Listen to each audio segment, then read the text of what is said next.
అందరికీ praise lord అండి.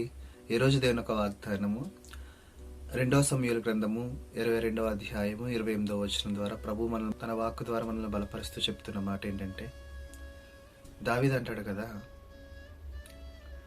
శ్రమపడు వారిని నీవు రక్షించదవు. చూడండి, మన శ్రమలు అన్నవి పర్మనెంట్ కాదు, తాత్కాలికమే.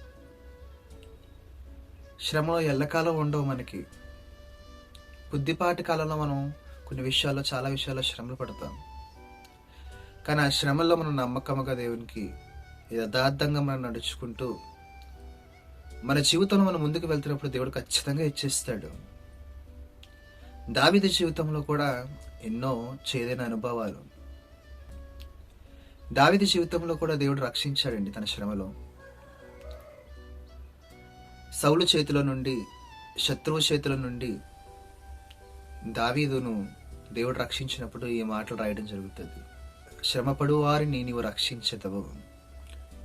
అవును, దేవుడు శ్రమపడు వారిని రక్షిస్తాడు. ఈరోజు నీ యొక్క బంధువులు, నీ మిత్రులు నేను శ్రమ పెడుతున్నారా? నీ శత్రువులు నిన్ను బాగా శ్రమ పడుతున్నారేమో. ఏ విషయం బట్టి అయితే నువ్వు ఆర్థికంగా, ఆరోగ్యపరంగా, ఉద్యోగపరంగా శ్రమ పడుతున్నావో, ఆ శ్రమల్లో నీకు విడుదల లేదనుకుంటున్నావా? ధైర్యం తెచ్చుకో. శ్రమపడి వారిని దేవుడు రక్షిస్తాడు శత్రువు చేతుల నుంచి.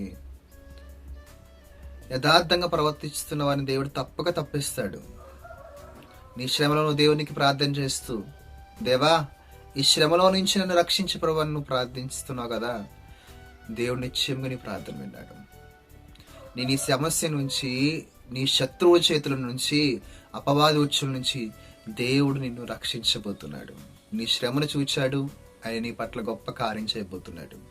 కాబట్టి శ్రమలు వస్తున్నప్పుడు కృంగిపోవద్దు. ధైర్యం తెచ్చుకుని ప్రార్థన చేసుకుంటూ ముందుకు వెళ్ళిపో. దేవుడి వాగ్దానాన్ని నీ పట్ల నెరవేర్చునుగాక.